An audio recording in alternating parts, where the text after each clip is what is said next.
Gary, it's wonderful to have you online. Thanks for jumping on. It's always a privilege and a pleasure to learn from people that are on the ground doing it. I always joke with people, we could bring in Harvard University professors and I don't know, London Business School economics professors, and they tell us all the rhetoric about what's happening in the market. Or we could do it with someone that, owns hundreds of millions of pounds, has developed billions of pounds, and probably has a better pulse on what's happening in the market. So do me a favor, give us the précis version of your story, how you got to London, and how you ended up being one of the biggest developers in London. Well, not one of the biggest, but we've done okay. So I left South Africa in 1987 when I was 2. No, I'm kidding. I finished university. I went to Wits, came to England, actually started a little furniture shop. And kind of instead of waiting for customers to come in, I went out looking to all the estate agents.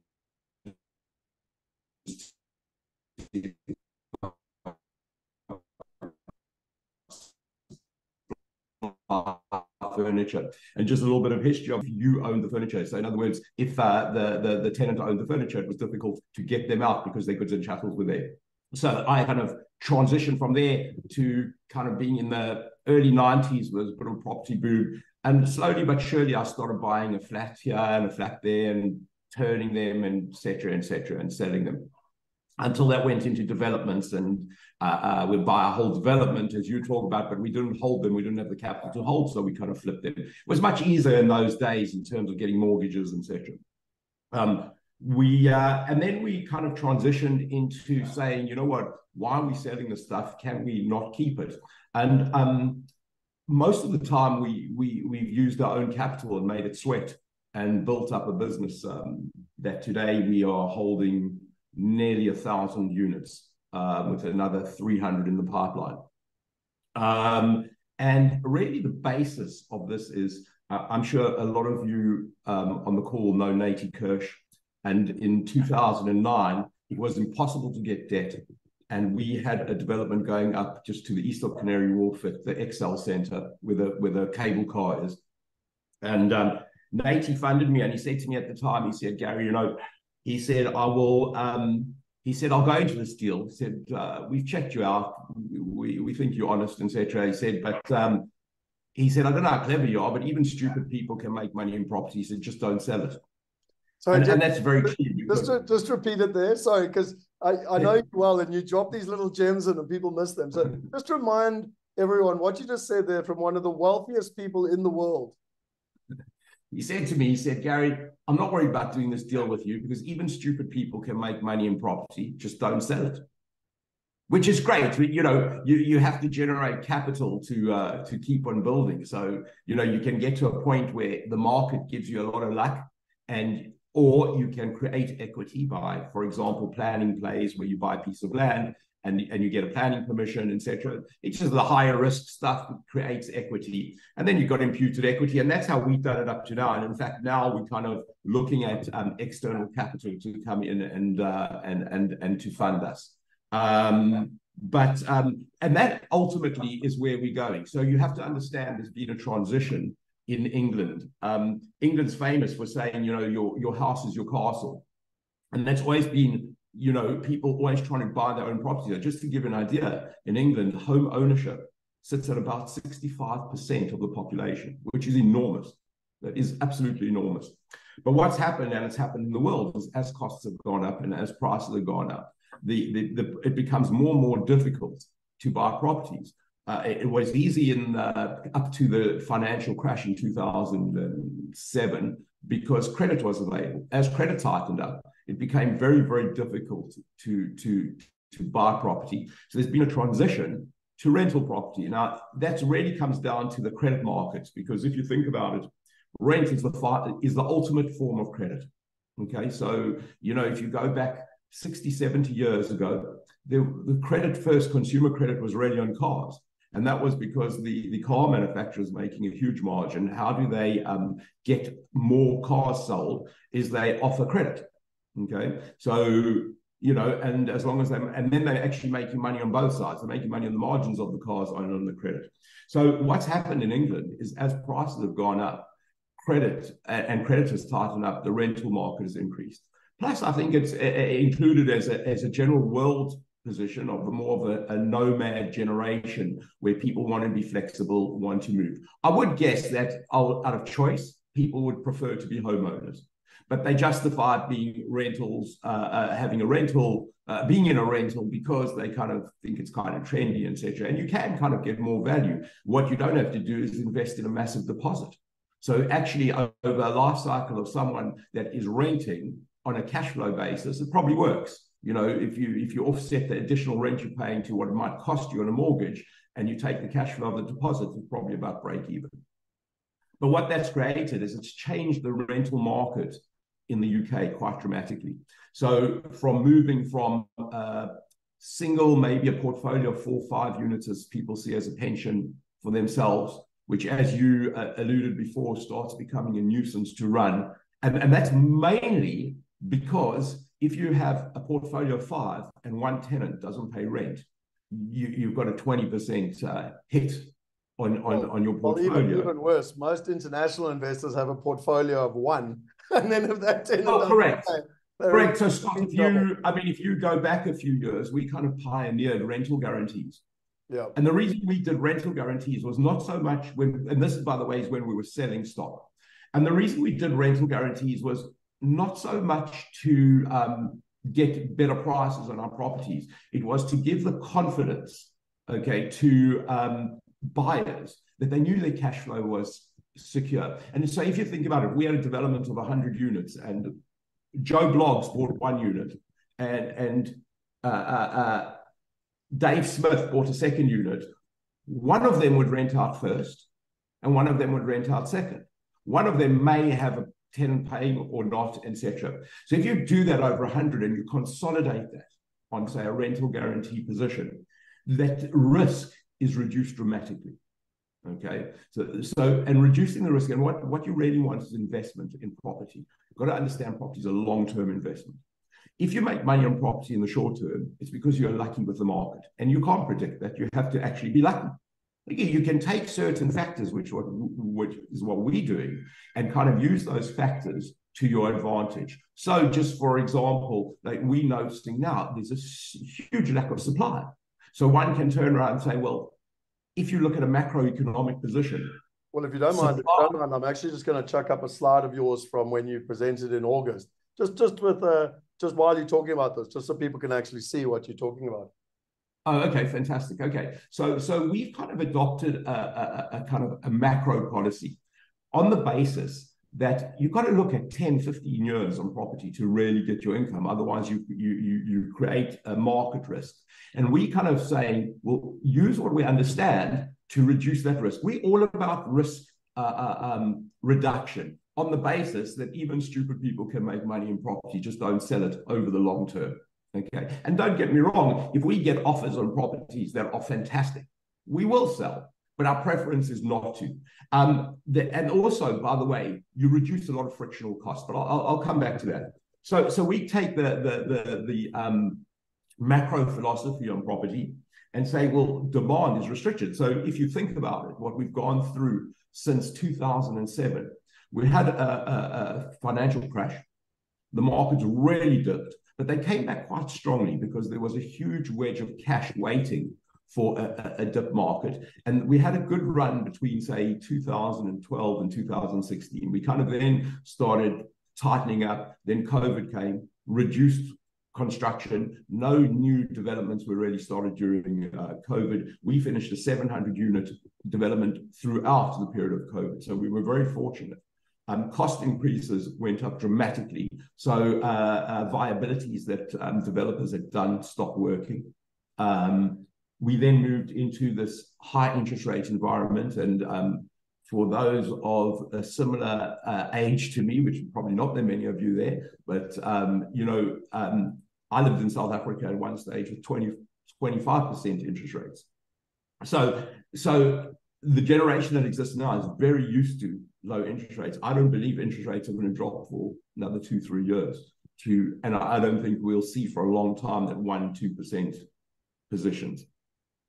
So that has dramatically stopped supply. is particularly in London. And by the way, Scott, as you know, we London-centric. Okay? Yeah, well, I was about to pivot. Once you finished on the fundamentals of supply and demand, I was actually going to pivot to this one of why London, because again, it's one of the capital cities of the world, but I'll let you talk about it. But ultimately, I don't think there's many investors that don't want at some point say they own a piece of London. Yeah, look, the benefit of London is the stability of the legal system, okay, or of England as a macro.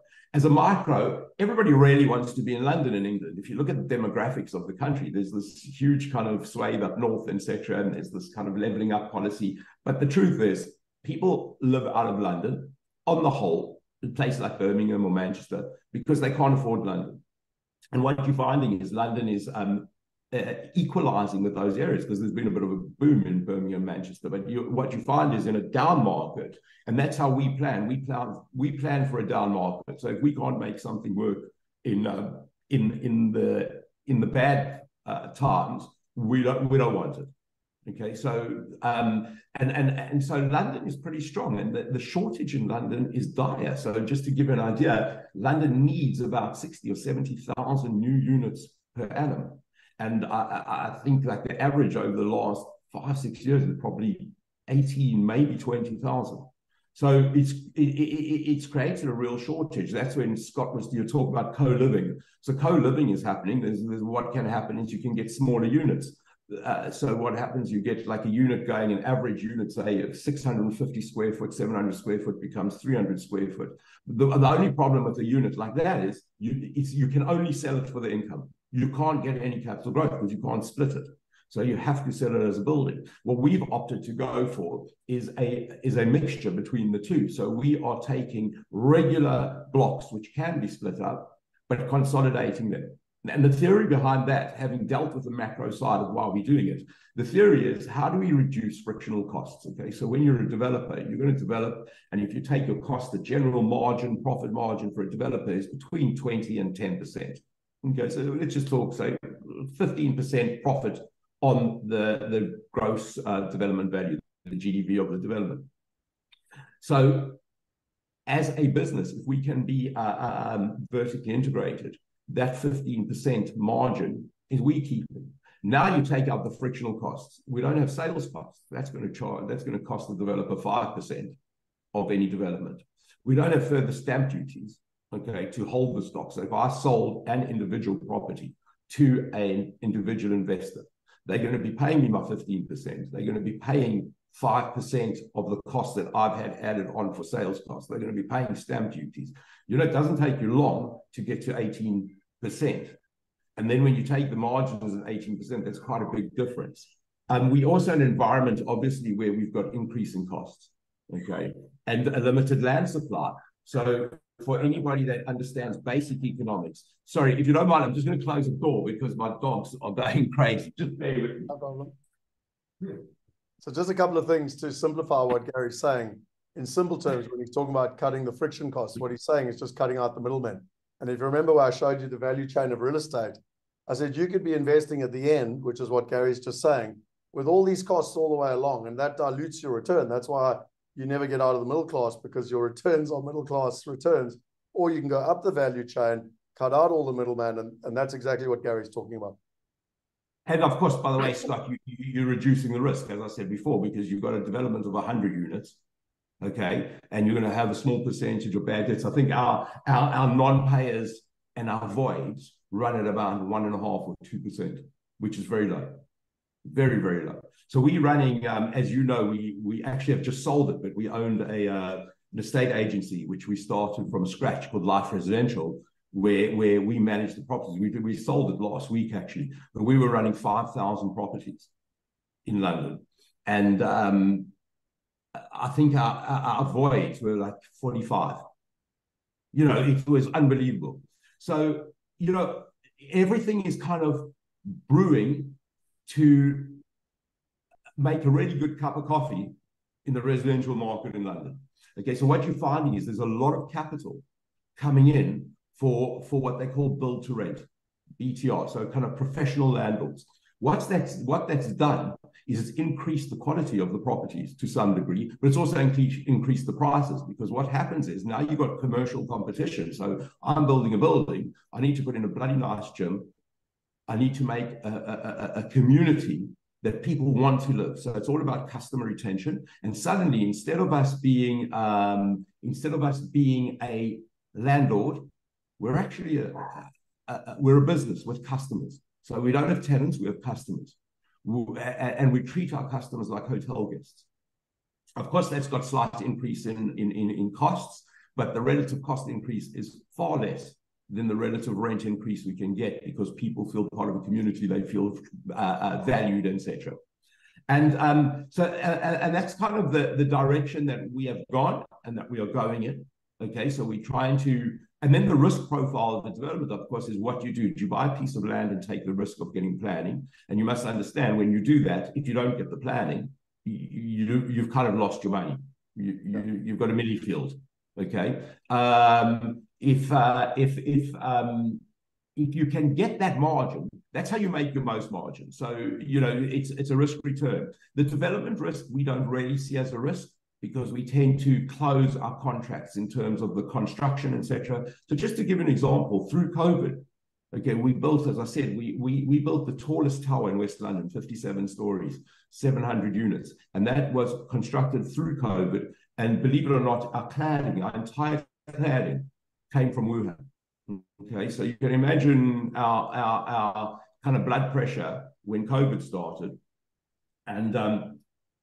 but we closed the contract with the contractor, so we had zero cost increases. In fact, we agreed to pay, I think, on a £200 million contract, we agreed to pay $1.5 million, and that was shipping costs, because shipping containers went up hugely during COVID, and so we agreed to pay some of the costs. And it was just a gesture of goodwill because of the amount of business we do with the contractor. And the Chinese cladding company also took some of the hit. So we kind of reduced that risk. And so the development risk we're quite comfortable with. We're super comfortable with the rental risk, because the supply and demand, it's going to take, I don't think it's soluble, actually, or solvable, actually, is the word. It will take 20 years at London at full capacity to build, to catch up, to actually provide the stock. The planning system in England is so bureaucratic and so difficult to navigate. And just give you an example, when I say about costs and difficulty of planning and restriction of demand, as you know, very sadly, there was the fire in London at Grenfell Tower. Now, the fire at Grenfell happened. It was a perfect storm. The building had bad cladding put on. It had no fire sprinkler system, etc., etc. So if you compare that building to one of our buildings, completely different. It's chalk and cheese, right? So we have full fire. In fact, we have the highest possible fire rating in our buildings. But what, in their wisdom, they decided to do was to say to anybody building a tower, and it went from 18 meters, from 30 meters and above down to 18 meters. Now, think about 18 meters. That's not that tall a building. That's like kind of, I don't know, 7 stories, 6, 7 stories. And they said, right, you have to have a second means of escape, a second staircase. Now, the rules in a tall building from a fire perspective is stay where you are, because you've got a fire system that works and that functions individually in every single room in our building. So obviously they kind of cracked a nut with a sledgehammer and decided to put 2 staircases. Now, think about what that happens in a building. You've just taken out 10% of your usable space, which increases the costs. So you have a situation where a lot of developments aren't viable, and a lot of architects have had to go back to the drawing board and redraw up. So that's just another addition to the restriction on supply. So when you look at it like that and you say, okay, we've taken out we understand the development risk, we understand the rental risk, we understand about taking the frictional costs, you can start working to getting a fairly decent return. Now, the cash on cash return starts becoming damn close to what the banks are paying now. Okay, of course, it's not liquid, but it's a cash on cash return. And I keep saying, I have friends that come to me and say, you know, you've done okay in the property business, can we buy a flat for our kids, etc. And I always say to them, I say, you have to understand, I'll sell you the flat, I'll give you the biggest discount I can, but you have to promise me, okay, you're going to keep it for at least 10 to 15 years. And I say to them always, and just to be sure that there's no misunderstanding, I'll give you a guaranteed buyback in 15 years at the cost you're paying today. So you cannot lose money. Okay? The absolute number. Of course, you're going to lose the income, but you cannot lose money because that's how confident we are in terms of the prices going up. And you just have to look, you know, when I come back to South Africa, I just think of a place like Shelley Beach, where my parents had a timeshare in 1980. Say 3, there was nothing there. There was a row of townhouses on the beach. Now there's a whole city. Okay, and that's like over a period. And the same is happening in London. You might be able to show a couple of the slides of what I'm talking about, Scott, about the regeneration. So just before we go to regeneration, Gary, I want to go there. But just before we go there, there's a question from Stephen, and I think it sort of sums up with this slide I wanted to show. So when you're an international investor, the first thing you get offered often is Birmingham and Manchester and Liverpool, and there's lots of students and they need lots of student accommodation, and developers kind of sell to them. And I mean, I've heard this story. You and I have been doing this nearly 20 years together, and I've heard this story so many times, and I'm virtually almost yet to find people that make money doing this. I'll never forget in Manchester where 100 South Africans bought, you know, student accommodation, but it was 20 miles. I mean, that's like 36 kilometers from university. And when I was at university, trust me, I didn't want to live 36 kilometers from campus. Like, and needless to say, they couldn't rent it out. Like, you know what I mean? So these things all sound a hell of a good on paper. And then you have real life happening. And I just want to kind of reiterate, I've got a question and I've got a comment and a question for you quickly before we go to the regeneration. This for me is the difference between what I'm going to call that mom and pop investing, which is where I can't afford London. So I tell you what, I'm going to go to Liverpool or Manchester and I'm going to buy an old house and I'm supposedly going to renovate it long distance, by the way, which is now and impossible. Then I'm going to manage it. Then I've got one tenant with one, you know, management agent, hopefully going to get it. And there's all these risks. Or I could invest with a partner that literally is building the development, is owning the development alongside me, is managing the development and cutting out all the middlemen. And that just, I want to try and explain to people, that's the difference between what I call mom and pop investing and institutional investing, which is what Gary's trying to explain. I don't know, Gary, if you've got any comments on that before we move to the regeneration. Well, just reading Steve's question. So, Steve, you're quite correct. There's been a huge flood of capital into the student market here, and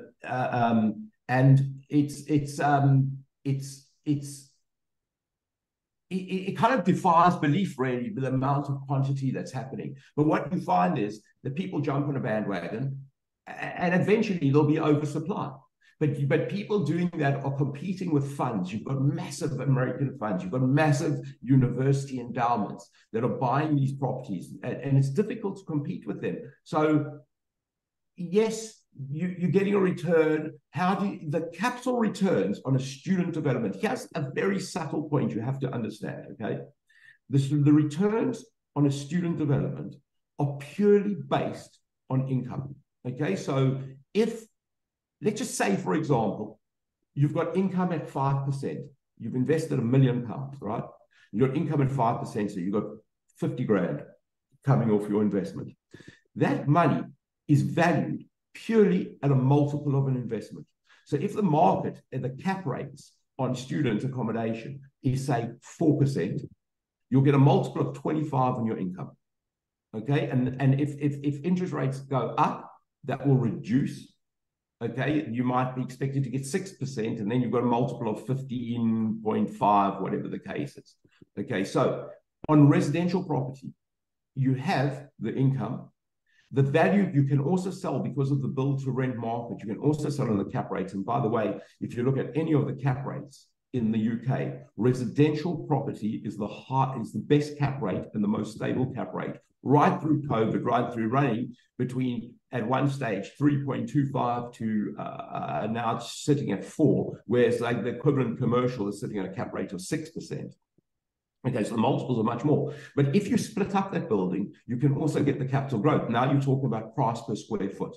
Okay, so income is generally based not on price per square foot. It's based on the market, etc. Price per square foot often has no correlation. In a buyer's market, has no correlation. I mean, I've been in an exhibition in Hong Kong when we, 20 years ago, where we'd go in, and we started on a Friday selling properties at £650 a square foot, and by Sunday we're selling at £800 a square foot, okay, which is like ridiculous. So that is the one fundamental understanding of what we do in terms of rental, okay? So your exit and your IRRs and exit can be much, much higher than say what a student ultimately can be, okay? A student accommodation. Very stable, great business, and there's been a huge surges. If you just look at the planning applications, people are planning a student and co-living, but it's really simple. Why? Because they're smaller units, and you're going to get higher income on a smaller unit. You're going to get relatively more on a one-bed flat as opposed to a two-bed flat from a cost perspective. Okay, but how do you sell that? You can only sell it based on the income. So you're not getting involved in property. You're getting involved in capital markets. Okay, and the people that should really get involved in capital markets are banks, funds that deal in money. And for the individual investor, you're not really dealing in money. You're not saying, oh, I've got £50 here and tomorrow I'm going to invest it here and then I'm going to put it there, etc. You have to look at a long-term strategy. Our strategy actually is so simple and so old-fashioned, but it works. In fact, I had a guy I know, a big agent in London, said, Gary, I've known you for years. He says, you're one of the only guys that I know is still doing the same thing you were doing 25, 30 years ago. But, it's kind of old-fashioned, landlord and tenant, but do it in a much better way. I recommend a really good book, and the philosophy that we look at from a tenant perspective is the guy that started Four Seasons Hotel, Isidore Shah. And he has a great biography, and where he says, put the customer first and foremost, okay, and everything else will follow, okay? So, sorry, Scott, and one other thing that we do is we tend to fix our interest rates. Okay, so in the good times, we kind of fix them. In the bad times, we let them float. Risk reduction. That's all we do, risk reduction. We don't expect to make massive money, but we will. When the markets boom, we will make a lot of money. But we make very solid returns. A couple of comments there. You've just taken people from a school level to an honors degree to a master's to a PhD talking about cap rates and everything. So, I'm sure for gray hair like went straight over their heads. But my point being is that it's that type of stuff where not only in the VIP, I'll go into a lot more detail if people want to understand it, plus Wealth Going Global. Gary, I want to come back to the fundamentals. And one of the things that I've learned from you and been part of with you is focusing on regeneration areas. They talk in property, location, location, location. But equally, they say in property, try and buy property with a twist.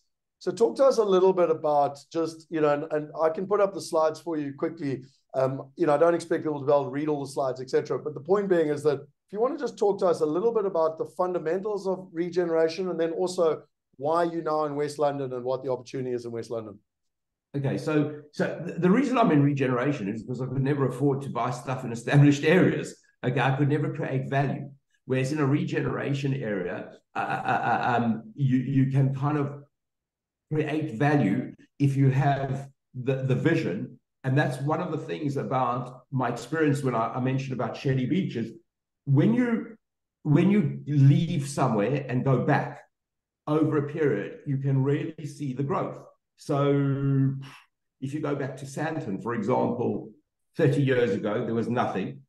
And if you go there now, it's unbelievable, right? So, you got a good picture for.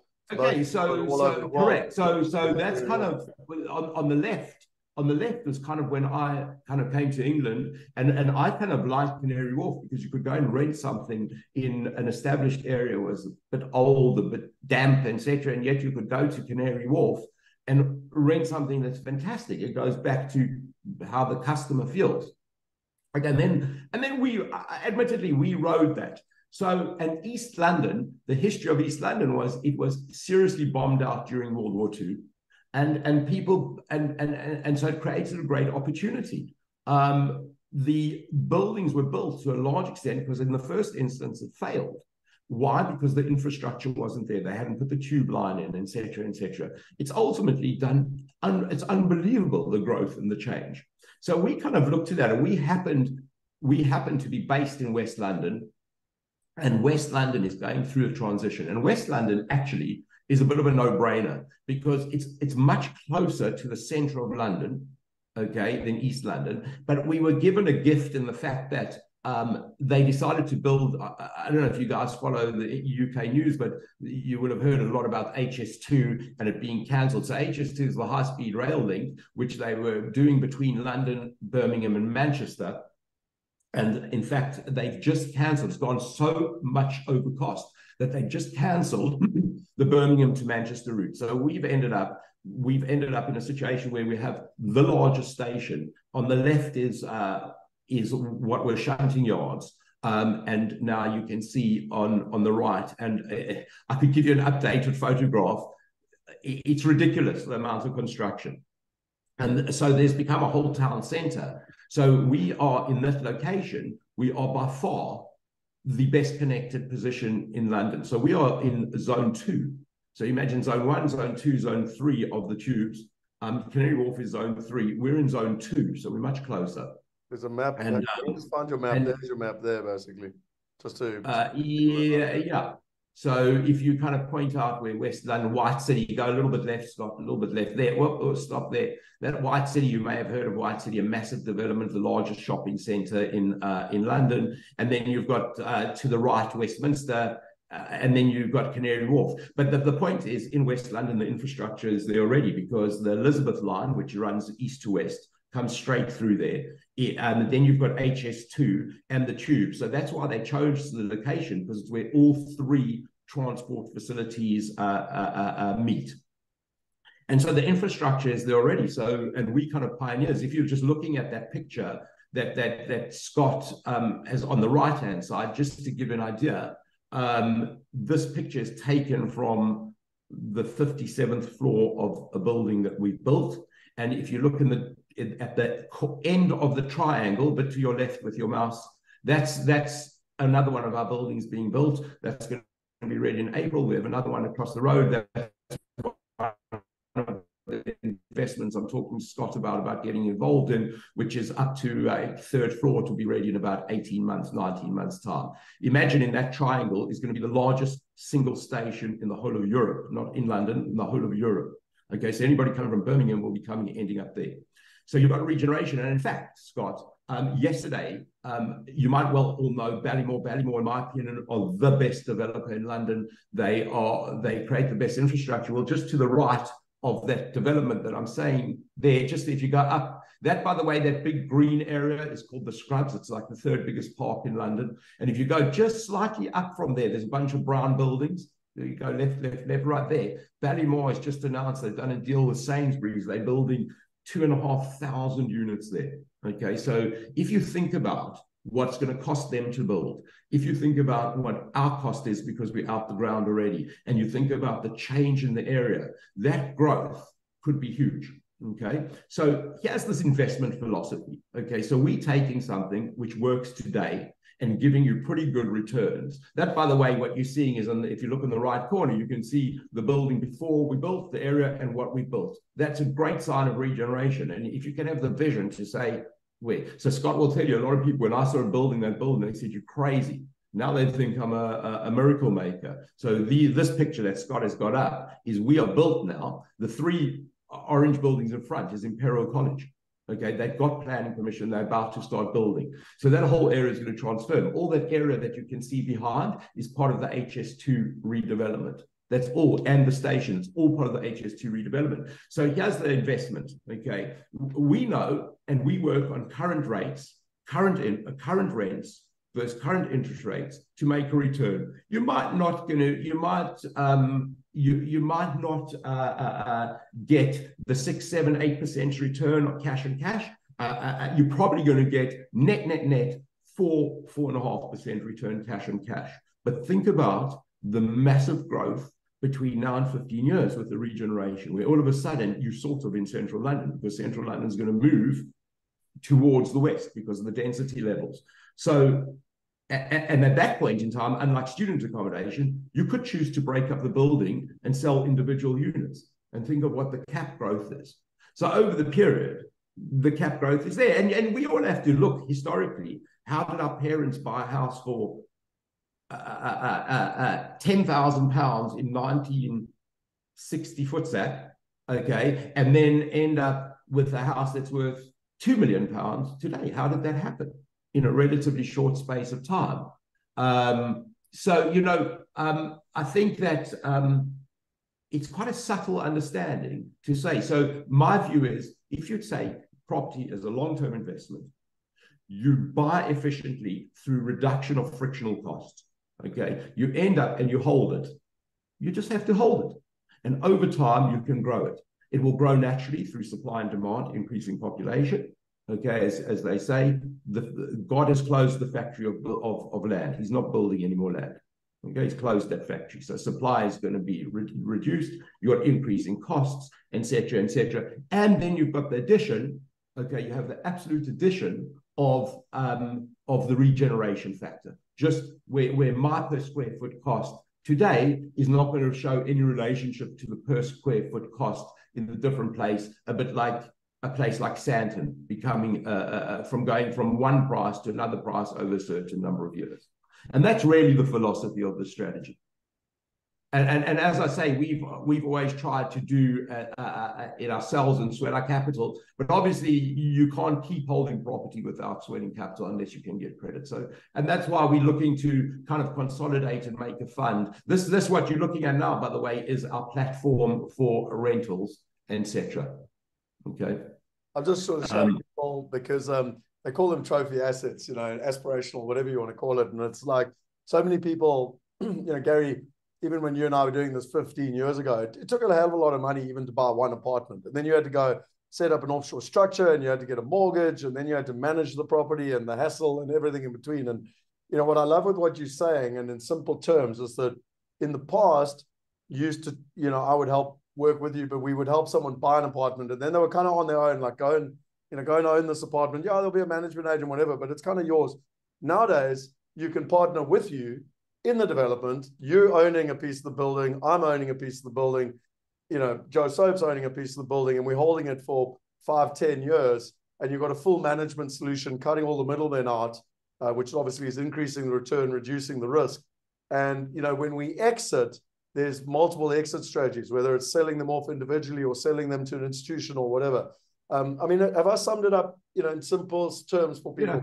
Yeah. You know what? Can I give the bottom line? We're in the business not making money. We're in the business of not losing money. Okay, so we start off with the premise we don't want to lose our money. That's the first thing. So if we break even, we're happy. We know that we'll make money over the long term. It just depends how patient you're prepared to be. Okay, and that's the fundamentals, right? So one of the biggest frictional costs now, of course, is finance. Okay, if I can be a cash builder and developer, okay, we're probably paying 10% for our money just on the development side. So if you start stripping it back and you're cash and you've got a group of investors and you're building for cash, okay, the margins are enormous, okay, but over a longer period. Yeah, the IRRs become huge.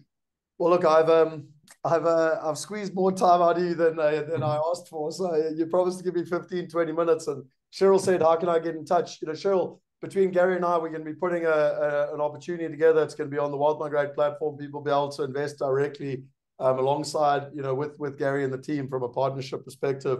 So yeah, just watch the space. It's literally, funny enough, while Gary was on live, Ian Cohen, his partner, was phoning me going, "Hey, we need to do the numbers," because we were having a meeting yesterday about the numbers. So it's a work in progress in terms of where we're going. Scott, sorry, there's just one question I just saw from Caroline, just questioning on overvalues and what is the value of a property. So Caroline, my belief is the value of the property is the income it produces. Okay, that's very simple. You know, if it doesn't produce an income, what's it worth? It's worth whatever anybody will pay for it because they fancy that property. Okay, with residential property and the liquidity of residential property, it's worth what the income is in today. But you know what? At some point in time, there'll be someone that wants to buy that property from you for an inflated price. You know what I love, Gary? You weren't on an hour and a half ago, and I literally started an hour and a half ago, and I showed them all the international markets. And I said, whether you own a house to live in or you own a house to rent, it should be based on the income of what you can get for it. So the nice thing is, Well, no, Scott, sorry, but Scott, interestingly enough, the people that buy the house to own, to live in, it doesn't matter. As it's your home. As long as you're happy there and you can afford it, doesn't matter. And that's why people pay. So if I've got a really nice home, someone will buy that from me at an inflated price because there's a real value to that. At this moment in time, majority of the market is just income based. Yeah, no, brilliant. Listen, I'm going to bounce. Thank you very much for your time. I really, really appreciate it. Absolute pleasure. A hell of a lot of questions. I hope your weather is all better than mine. It's crap in London. There's a hell of a lot of questions that come up. Shane will be taking them all, and I'll be answering them in the VIP room. But this, I'm sure, will not be the last time Gary and I chat. I always joke with people. He literally, him and his partners, pioneered furniture packs and rental guarantees, and and everything 25 years later, so that international investors could get into the London market. And what I'm really excited about is with him pioneering this buy-to-let space or buy-to-own space using technology now. And it's going to be a game changer for everyone. So thank you, Gary. I'm really excited about it. And if anybody ever comes to London, feel free to contact me and we'll take you around, show you with pleasure. Awesome. Keep on, mate. Cheers, guys. Thanks very much. Bye. Bye.